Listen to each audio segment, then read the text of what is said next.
evening, ladies and gentlemen, and welcome to the undisputed heavyweight champion of the world show made for the fans by a fan. I am your host, as always, Richard Tiemann. This is the award-winning Fan Show.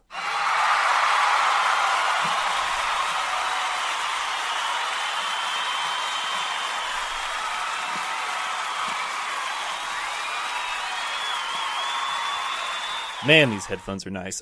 So, Full Sail University, which I am actively enrolled in right now, pursuing my degree, my bachelor's in sportscasting. Yes, not communication, not broadcasting, sportscasting. Very specific, because I am part of the inaugural class. I will be one of the first graduates ever from the brand new Dan Patrick School of Sportscasting at Full Sail University.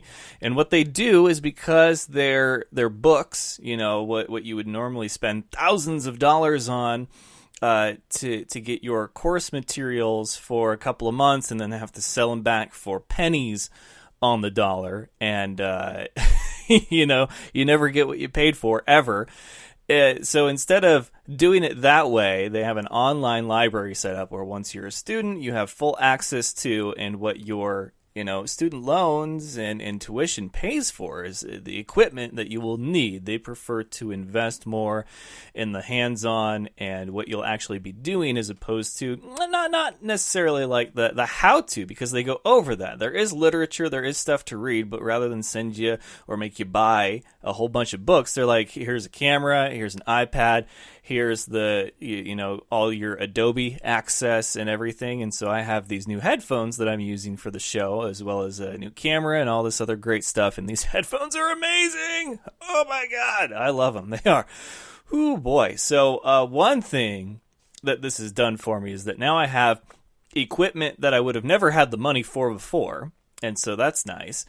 And it also gives me kind of new or backup equipment, if you will, because these headphones, like I have headphones that came with my podcast set, and they're great, but these ones, they're a bit more noise canceling. They feel great, like they fit better. And so the other ones, they're just as good. They still work perfectly fine. They're not worn out, knock on wood. I will use those for my guests now, because before it was just me with the headphones, because I only had one pair of headphones, but now I have two, so those will be used for the guests. I need to get a headphone splitter cord, so I will be doing that. But yeah, Full Sail does not mess around. I just wrapped up. In fact, Monday was the last assignment that I had to submit for my sports digital production. We did a lot of photo and video work, specifically with Adobe Lightroom, Photoshop, and Premiere, working with the camera and its equipment. And I got to tell you, that was probably one of the best classes so far. And they've all been great, but that one, and it's because it's a lot of stuff that I was afraid to do, because in all honesty, like I didn't feel I had the extra time to go in YouTube videos or figure out how to do this or buy Adobe stuff. But then they're like, here's the access for the Adobe, and here's the tutorial videos for how you'll need to do this week's assignment. And I love it. Oh my God, so great. So if you guys, if you have a passion, if you have a thirst, a hunger for more knowledge, if you want to better yourself, do it. Don't make excuses for yourself. Just go and do it. You will live with more regret if you don't do something than if you did and it ended up maybe not working out. But that would be my advice for you. So we got a great episode for you today. This will be the only episode of the week. We're reworking some things with the Fan Show. We're trying a few different things. Obviously, we got the holidays coming up. Halloween, a week from now, we will have a Halloween episode, so I'm very excited for that. But then, we're in the home stretch. We've got Thanksgiving, my birthday is in there, Christmas, and then, of course, New Year's, and before you know it, exit 2018, enter 2019. We're almost in the 20s. I hope everybody goes back to dressing like, what are they, flappers, wearing fedoras, and the Roaring 20s would be great. 2020s, if we can make that a thing. Anyway, so that is where we're at right now, and let's go ahead. Let's get into it. Got a great episode, and we're gonna get right into today's headlines.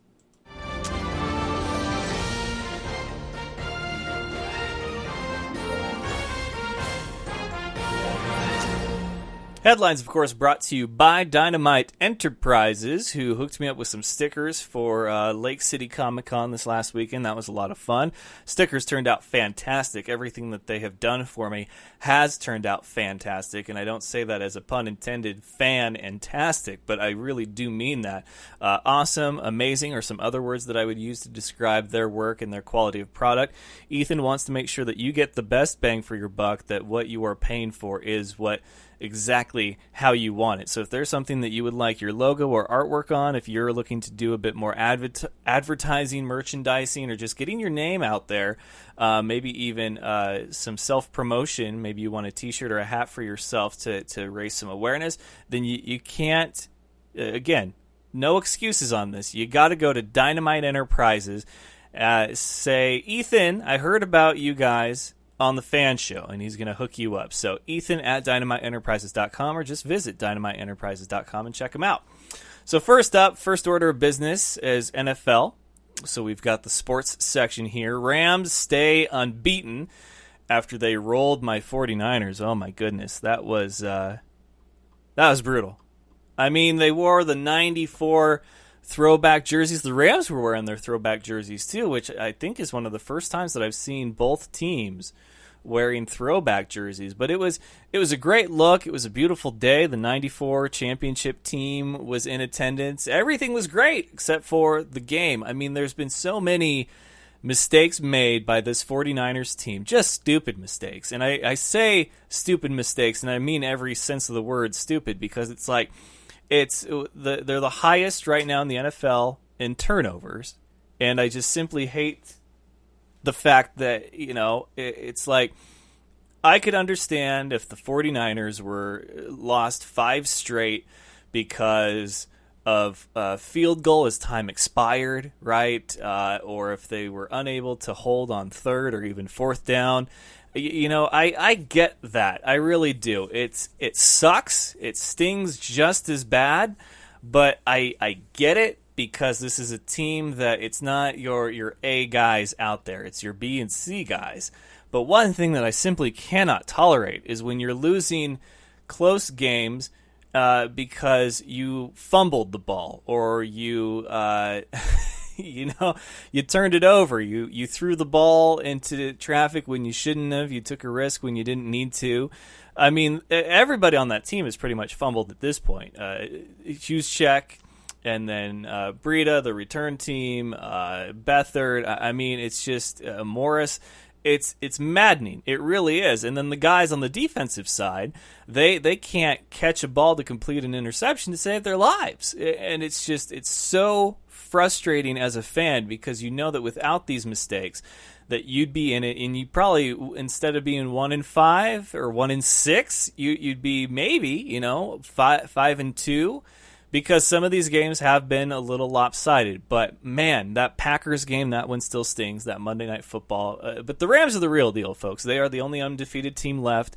And I do believe that we have seen the best that the NFL has to offer in 2018 with the LA Rams. The Pats and Panthers, they mounted comebacks. The Pats over the Bears, which was one of the key matchups that we were watching, the defense being so good. They were without Khalil Mack, but man, the fact that the Patriots had to come back in that game, that was something. I thought maybe the Bears were going to pull it off. Panthers, they won over the reigning champion Philadelphia Eagles. It doesn't surprise me, but at the same time, Philadelphia's defense and ability to hold leads has been kind of their thing, and they couldn't on this one. So I don't know if that means that the Panthers are getting better or that the Eagles are getting worse. Chiefs rolled the Bengals. I mean, they were playing with a purpose, and of course, that helps out the AFC North, the Ravens. The Steelers have now leapfrogged into first place, which isn't surprising, but when they're 3-2-1, that's what's surprising. And the Browns lingering around right there as well. Amari Cooper was traded to Dallas for a first-round pick. They probably could have made it happen for a 5th or a 6th round. I'm not even kidding. I mean, Amari Cooper is good, but my God. The fact that 2 days prior, or was it 3 days prior? Anyway, prior to that, Carlos Hyde was traded to Jacksonville for a 5th-round pick. If you asked me who got what pick I would have said Hyde got a first-round pick for him and Cooper got the 5th. That's where I see their value at. But Dallas is that friend that will pay, $50 for the concert T-shirt that they could get on eBay for $15. And that's a comparison that Adam Rank made as well. He didn't make that exact one, but it was close enough. Then we have the Giants traded their defensive tackle Damian Harrison, to Detroit for a 5th round. Rashad Matthews will go to the Jets to help balance out their receiving core. Bortles got benched for Cody Kessler, but he will start week 8. That was bad. But the good news is that Jags are going home. They're going to play in London this week. Lynch, Marshawn, beast mode. He has been placed on IR. The AAF schedule is out. The Alliance of American Football, which is really starting to turn some heads and so on, and that's going to be quite special, I believe. Fabian Guerra, he has been re-signed to the Carolina Cobras, and there's been a few other key signings. Jake Medlock is going to the Jacksonville Sharks. I thought that was notable as well. And then we've got here in outdoors, Clum Dog Brian Clum made his first ever deer video, him hunting mule deer here in eastern Washington at Rock Lake, and he's also got another fish video up, so go and check out Clum Dog Outdoors on Facebook.com. I thought both videos were great, very well done. In pop culture news, we had Lake City Comic-Con, and that happened on Saturday, the first ever. It was out in Coeur d'Alene. I was there, part of the action. It was a lot of fun. They did the first ever Fans' Choice cosplay contest, and I agree with the top 3, though not necessarily with the order. There was a guy dressed as Skeletor from Masters of the Universe, and it was freaking awesome, man. Another guy dressed as Predator. But they got second and third. It was someone who was doing Phantom of the Opera that got first, but it was the fans' vote. If it was me judging based on a criteria, that's not how that would have gone. But that's okay. That's why you try these things out. In robotics or mechanics news, we got BattleBots bonus content. They're releasing some stuff that was not previously aired, so they're trying to keep that momentum going. So go and check it out, Discovery and Science Channel or BattleBots.com. In music, we've got Newfound Glory recording their 3rd From the Screen to Your Stereo album, which is where they will go and do covers of songs from movie soundtracks. And so far they've done Cups from Pitch Perfect. They've done Power of Love from Back to the Future, which I absolutely love that they chose to do that. They also did Accidentally in Love from Shrek. And what was the 4th one that they did? Oh, it's going to bug me now. I'll have to look it up. But yes, they have done... Eye of the Tiger from Rocky. So these albums are great. They really are. They don't mess around. It's not something that they do annually. This is their 3rd one. They've been around for a long time. And I feel like it's going to exceed expectations, live up to the hype. Let's see here. We've got Halloween, the new Halloween movie. That was number 1 at the box office. There's a little bit more pop culture for you there. So let's see. We've talked sports. We've talked outdoors, pop culture, mechanics and robotics, and music. And so that leaves wrestling. And I hate doing this at the end of the... headlines, but man, Roman Reigns, if you're a wrestling fan, and even if you're not, there's a good chance that Roman Reigns has been, or Joe, I guess, if we're going to get real with this, Joe has been living with leukemia for 11 years. It was in full remission, and it has now reared its ugly head once again. So he has relinquished the Universal title, which he did Monday Night on Raw after opening the show. And man, it was weird. So I watched these shows the day after on Hulu, the 90-minute versions, which for SmackDown you get a lot more because it's only 2 hours, so you're only missing 30 minutes. But for Raw being 3 hours, to condense that down into 3 hours, you miss a lot. But they did this thing in its entirety, and had I not heard about it happening before watching this, I would have seen this segment. I would have been like, something is off. He looked different, he acted different, and I don't think a lot of people were in the know except for maybe Vince himself. So he announced that he is leaving WWE, not retiring. He emphasized that to go and get himself checked out and fight this battle, and then he's going to come back with a vengeance. Or I guess with a purpose would be more appropriate. Those are his words as well. He's going to come back with a purpose. So, I have not liked the Roman Reigns character, and I've said that several times on the show. I think that what Vince and creative have attempted to do with him over and over again was just annoying. But I've never had a problem with Roman Reigns, the guy. I think that there are so many other things to get upset about, but I never pin it on that person. I never get upset at the guy because I know that it's not all in their control. Now, if they're douchey outside the ring, that's their own problem, like Enzo or whatever. But Roman Reigns is not like that. And so it was very sad to hear that he will have to step away. Wrestling, man, it can tug at your heartstrings. I remember I got teary-eyed, to say the least, when Edge was forced to retire, when Daniel Bryan was forced to retire, when they said that Eddie Guerrero had passed away, and now when Roman Reigns says that he has leukemia. I mean, that's serious stuff, folks. That really is. That's not a shoot, and that's not booking, that's not writing, that's real. So it got real Monday night in the world of wrestling, and we wish Roman Reigns all the best. Thoughts and prayers, speedy recovery, fight this, beat this, come back better than ever. And that will do it for the headlines, and we are going to bring on my first guest, Herbert Gonzales, one of the players I know personally that is part of this AAF, and we've got a lot to talk about in regards to that. But one thing I did want to let you know is that there's no better time to go and visit MyBookie than right now. MyBookie.ag, and it's MYBOOKI. A lot of people ask me fantasy advice, which I give terrible fantasy advice. I'm pretty bad at fantasy football, too. I'll have my weeks where I do great, but for the most part, it's like there's guys that are consistent. I am not. So, but as far as, the guys that like to, get in on the action with games, wins, losses, covering the spread, points difference, whatever.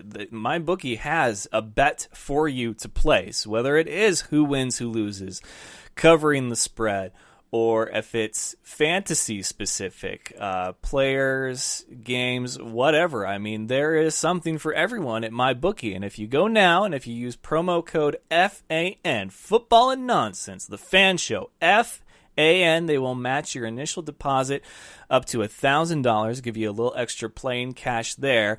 And they don't mess around. They know that it's a gamble, just to gamble. It's not who you bet on that matters as much as where you bet or who you bet with, and that's where MyBookie comes in. So if I could recommend really anything to the gamblers out there, if I was a habitual gambler, not the kind that needs help or owes a shark a lot of money, but the kind that does it for fun, like Kevin Goatee, who uses MyBookie, and Pat McAfee, big advocate of MyBookie. So this is the place to go. It's a trusted service, and what they want to make sure is that you get paid if you win. So MyBookie, go and visit them now. Use promo code FAN. You play, you win, you get paid. And with that, we will be right back with more of The Fan Show coming up after this. You're listening to The Fan Show, your home for all things football and nonsense. My special guest tonight, Farouk. Farouk, welcome. He's no expert, but here's the thing.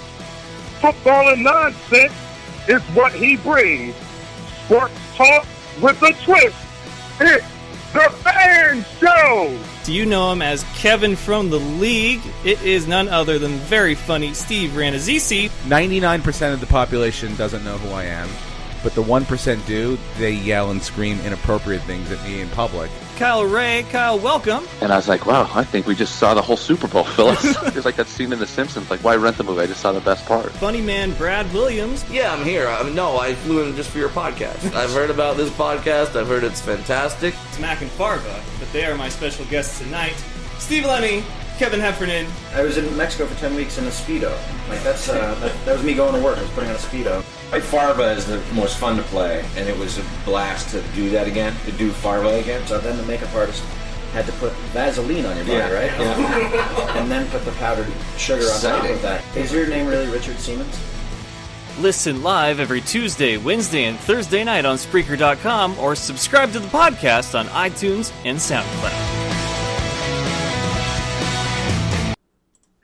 All right, ladies and gentlemen, I am back, and joining me now is a member of the new AAF, the Alliance of American Football, specifically the San Antonio Commanders. And this is a guy who has been a bit of a journeyman, got the short end of the stick last year in the Indoor Football League, but now on to bigger and better things. Herbert Gonzales, how you doing, man? I'm doing great, sir. How you been? Doing good. I am so happy for you. Glad to hear that you are getting a new opportunity. And there's been a lot of questions about this league, but of all the other leagues or developmental leagues or whatever you would label this one as, this one seems to really have the right image, people that trust it. They're saying the right things about it. Like, they're doing everything right. What's the journey been like for you, and how did you wind up with the AAF and then San Antonio? The journey's been, it's been a roller coaster. I can keep it honest on that one. But everything's a blessing. Everything came for a reason, and it's just been a grind. I had my IFL last year. I was committed to the Bloomington team in the IFL. The Edge, and what ended up happening is they ended up getting a lawsuit. So then I ended up my rights being held. Well, when I got my rights being held by the IFL, they ended up having like a dispersion draft, and I ended up being drafted one of the first picks out of to Cedar Rapids. And like you said, things just weren't working out right over there. The GM wasn't really a part of the program. He kind of was leaving and everything in that aspect. But the journey's been great. I've been training nonstop. What had happened was I had seen the AAF on Instagram and stuff, and I had reached out to them, and they knew exactly who I was. After I reached out, they're like, yeah, we seen your tape with the Arizona Rattlers. You're definitely a big fit that we could pick here because you're a true nose, and we're running a 3-4 defense. So I ended up training really hard. I was training 5 times a week. 3 times a day for about 8 weeks before my combine in Atlanta. So I went over there in Atlanta. I put on a clinic. They had 20 guys there. There were NFL guys that had just got out the league. We had guys that had just been cut by the CFL there. And I put on a complete clinic. I came in at 6 foot and a quarter, 347, had one of the fastest times in the Elko drill, and just really, really put on a show out there. That's awesome, man. Like I said, I'm really happy. I remember, because the first time you were on the show, we were talking about, all the stuff going on with the CIF, the IFL, and that you were part of that terrible fallout. But, now you're with the AAF, and you have exceeded expectations as far as the camp goes, and you're with San Antonio. So tell me how this works with this league, because I imagine that there would be, I guess, a blueprint, but at the same time, every league can and will be different and maybe do things a little differently. So for you, did they ask everybody if they had a preference on team? Did you have to go specifically to the team that you wanted to try out? Like, what was that process like for something that's just starting out? Well, the great thing about this league is all 8 teams have allocations. So what the allocations mean is if you went to a Division I program, which would be anyone out of a FBS D1, you had a team you had to go to. So luckily, I happen to be blessed with being with the best team, which is the San Antonio Commanders in Texas. And I'm actually a San Antonio local. I'm straight out of San Antonio. So it's my first time in about 3 years that I've been home. You know what I mean? Like, I've been on the road for pretty much my whole career. So finally being home is amazing. And we got allocated here through your team. So Texas State was allocated here, UT, Texas A&M, so on and so forth was allocated to the San Antonio team. And like how you were saying earlier about the credibility and everything in the program, this is a whole new step. You're talking about the AAF is sponsored by CBS, so we're going to be on national television. This isn't going to be, we're watching on YouTube. This is going to be, hey, go ahead and put your antenna in the TV and you're going to watch a game. So not only is that great, we're also sponsored and working hand in hand with the MGM in Las Vegas. So we're going to have different things that fans haven't been able to see, even in the NFL. There's going to be live betting. There's going to be fantasy drafts. There's going to be everything. You're going to be able to download this app and be able to do all this. That's awesome, man. Like, I'm very excited about this league because I'm always excited for guys that I know that for whatever reason aren't getting an opportunity at that top echelon, being the NFL or even the CFL, and so they have to settle for finding opportunities elsewhere. And it seems like the AAF really has something going for it. And I haven't been able to really put my finger on it. So I'll ask you, since you're in it now, like, what is it about this league that either sold you, like whether it's somebody in the organization or in the league something that you heard from them that you were just like, all right, or just, I guess, being there if something happened or you witnessed something that you're just like, yeah, this is legit. I put my full trust in this. Most def. Well, the biggest thing that's honestly great about this is, for one, we're taking over. The CFL isn't competing with us. Just to let you know, our our contracts are bigger than the CFL. We're here in America, and there's nothing to talk about. Football was begun in America, and this is where we play ball at. They don't play ball in Canada. They play hockey. So we're here in Texas. We have a Texas team, and this is America's game. This is football. So what sold me right off the top is everything. Like you just said, we have so many people a part of the organization. My general manager is Moose Johnson from the Dallas Cowboys.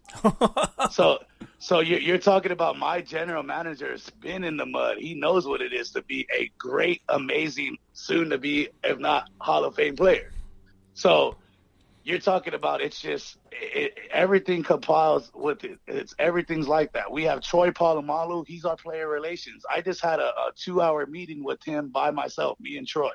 So this organization is no joke. We got Michael Vick's an offensive coordinator. Mike Singletary's a head coach. This is the league. There's nothing that's comparing to us besides the NFL. The CFL is obsolete after this goes through. I'm being honest. Straight honest. This league is everything. The CFL is only on ESPN. We're on national television, CBS. So that's in that aspect. Clearly, you've got a lot of confidence in it, and I do love that because I've got confidence in the league as well. I'd love to be a part of the league, but it's something that you get worried because for the longest time the NFL has been the standard, right? I mean, not just the standard, but like the only entity out there. And so you're talking about, whether it's NFL Europe or the first round of the XFL, whatever other league tries to go toe-to-toe with the NFL is like the first couple of guys that tried to take on Andre the Giant. And it took, Hulk Hogan coming in there and doing a body slam and all that stuff. But for this, it's different because it's not going head-to-head, toe-to-toe with the NFL because it will be, a February, March, and April league. However, the XFL is set to come back in 2020. Like, do you think that this was just enough of the right minds getting together saying, you know what? We're tired of the NFL holding all the cards. Enough is enough. There's so much talent out there that needs another opportunity and another place to go. Like, should the NFL be worried about a league like the AAF? I would say no, because we pretty much work hand in hand with the NFL. You're talking about our allocations, like we were talking about how you got to come to this team. If you went to the Dallas Cowboys, the Philadelphia Eagles, the Kansas City Chiefs, and there's one other team that and let me get it. I believe it's the Texans. If you went to any of those 4 teams, you have to come to San Antonio, or you don't get to play. You have to be signed by this team to be here. So the thing that happens is if they're not signed by a certain period of time, well, then they're now able to be picked or selected by any team in the league. That hasn't happened yet. That doesn't happen until mid-November. So right now, everybody had an allocation, and why I'm saying no, it's not going to have the problems, or why it's different, is before these leagues were always competing with the NFL. Now that's not going to happen. The NFL is cool with all this. The NFL knows right now that before we had to pick up guys during the springtime that we didn't know if they were training or if they were ready to go. They had to bring them into a camp or they had to bring them in for a workout to see if they are ready to go. Now you're going to be able to go through a group of guys, which is 800 players, that are going to be ready to go because they're in season. So it's going to be amazing. You're talking about we don't start until the NFL Super Bowl ends. Our first game is after the Super Bowl ends. Our first thing is after that. And we do that for a reason. We're doing that because we're not trying to conflict with the NFL. We're trying to work with them. And everyone in this league isn't about us staying here. Everyone, it's not like the Arena League. The Arena League wants to keep people around. You see guys that are around for 10 years that, you know, they're really good players, and you wonder, well, why don't they go to the NFL? Well, they don't go because they're not getting pushed like that. This league right now is everything's about, if you're an all-star, if you do what you got to do, we're not keeping you here. And our contracts are literally written out that say, if you get an NFL contract, you could leave, and if it doesn't work out, your contract is still open, and you could come right back. So it's a whole different aspect, and I believe we've been needing it as players for a long period of time, just because I don't think in the Arena League they've been trying to do the things that this league's trying to do. So will this be your standard outdoor, or I guess if it's, you know, an enclosed venue, then and obviously it would be indoor, but are we talking about a 100-yard field, 11 on 11? Like, is this still your standard football? This is real football. That's why I'm trying to say this ain't arena ball, 8 on 8. This is 11 on 11, what we began our careers on. That's another reason why I say this isn't Canada football, because we don't got 12 men on the field. We have 11. This is real life football. We don't line up a yard off the ball. We don't do none of that. If you want to line up a yard, you can, but we play ball regular. This is the way that football was originated, and it's the same way, 11 on 11. Every position, the only thing that looks like it's not going to be around is they're going to take the kickoff out the game. Interesting. So not a place for kickers unless there's going to be is there a PAT? No, that's the thing too. There's no PAT, but you're allowed to kick field goals and you're allowed to punt the ball. So kickers are extremely wanted. We already picked up a great one by the name of Sergio Castillo, and he was already in the CFL for 3 or 4 years, and he just left there because he's back here. Like I had told you, these guys that were in the CFL are coming to this league because the money is the same. Like, it's not where you're not hurting. You're not having to go pay your Canadian taxes to stay up there. Wow. So, like all those guys get those contracts up there, and they're having to pay Canadian taxes, which takes a good chunk of your money away. So that's gone. We got Castillo over here. You know, Trent Richardson from Alabama Crimson Tide, Heisman Trophy candidate, all that good stuff. Yep. He's signed with the Birmingham team. So that there's nothing but NFL caliber talent here. If you haven't played in the NFL or you weren't at the top of the game, you're not really getting to look like that here. Like, you have to compete and you have to be able to prove that to even get to this point that we're at right now. I think that's awesome, man. I really do, and I'm so happy for you. And I know that we've been wanting to make this appearance on the show happen for you, and I'm glad that you are, because you cleared up a few things that I wanted to know. Because I always think that when there's a new league that it's trying to compete with the NFL, because there's a lot of criticism that the NFL receives. But obviously, you know, it's not labeled developmental, but it certainly sounds like it's going to serve that way. Yes, sir. Exactly. It's just, there's a whole new thought process with this league. This league is about getting their players out. It's not about keeping guys around. If these guys want to make it to the NFL and they're good enough, they're going to go, and we're going to let them. And if they have a problem over there, they come right back here. So that to me is the greatest part of it, that we're finally going to be able to put people out there and expose talent that needed to be being exposed. And we're not going to be fighting, like you said, fighting against the league. We're really like a developmental league. Just like you said, it's going to be like the D League. The NFL is going to say, hey, you know, we need a couple D linemen, or hey, we need a quarterback. Do you think you have one? Well, yeah, we got Trevor Knight, who won the Cotton Bowl. You know what I'm saying? Like, we like our team here in San Antonio, our quarterback's Trevor Knight. He won a Cotton Bowl. He was with the Dallas Cowboys. He's with whoever. He's been with teams. You know what I mean? He has a resume. So you're talking about guys like that have been trying to get back into the league because they just left the league about a year ago or about 6 months ago. And this is a perfect opportunity for him to showcase himself as a starting quarterback, not as a backup at the practice squad. That's awesome, dude. Well, I will say this. So, I know that you're with the best team in the AAF right now, but I got to tell you, I have no allegiances to this area or this team, but the team that I feel like has the best logo and look and name is the San Diego Fleet, which you guys play as your opener at home. So I might have to make that trip down to San Antonio to see how this whole thing is going to play out, and it'd be fun to hang out with you too. And I will be in Fort Worth, Texas, for the first week of January, covering the College Gridiron Showcase. So if you have a chance and you want to make your way up there and then come and say hi, it'd be fun to see you and hang out. But hey, tell your boys in San Antonio that I have no allegiances to any team in the AAF right now. But if they need a color commentary guy or a media guy, that you know a guy, and I will do that for you. Most definitely. Hey, all I gotta know is it's all about the Commanders over here. San Antonio loves their people, so I don't know about this San Diego team, but okay.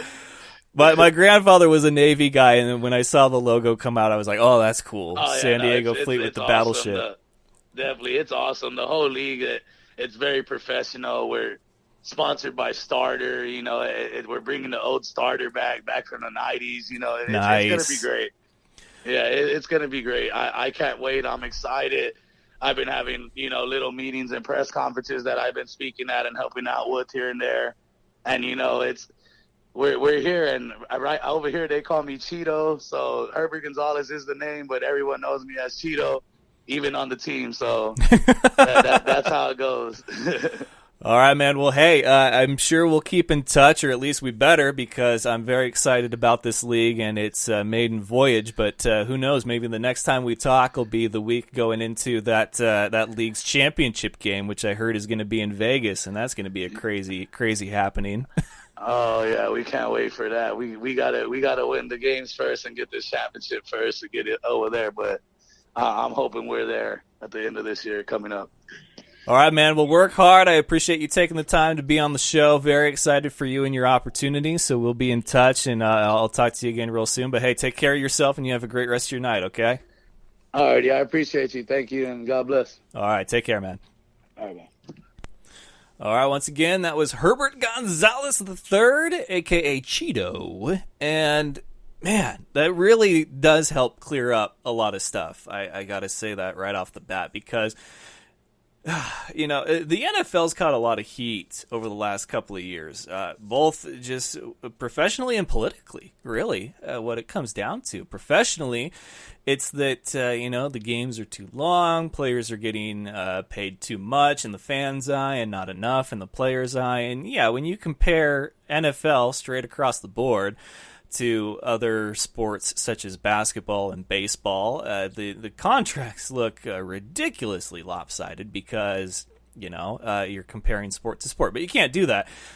Baseball, you're paying a guy for 120-plus games out of the year. And then the NBA, it's what, like 86, 87 plus, whatever the postseason is. So these guys are mega millions when it comes to the contracts. And the NFL, they're paying guys for 16-plus games. However, your physical being, your body, that's a bit, of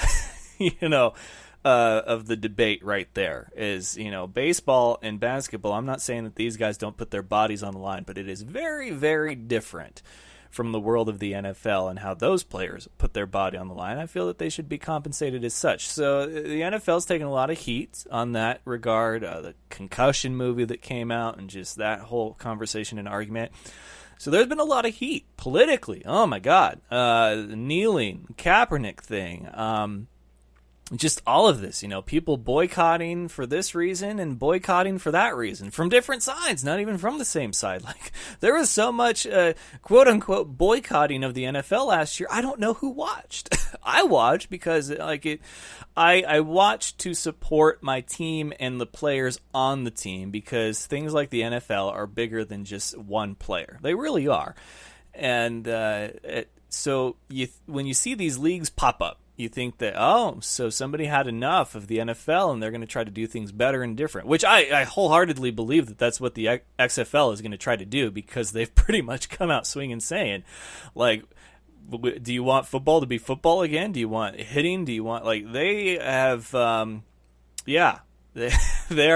they've been dealt their hand. They're going to play it. They are going to go toe-to-toe with the NFL, but it's not going to be like last time.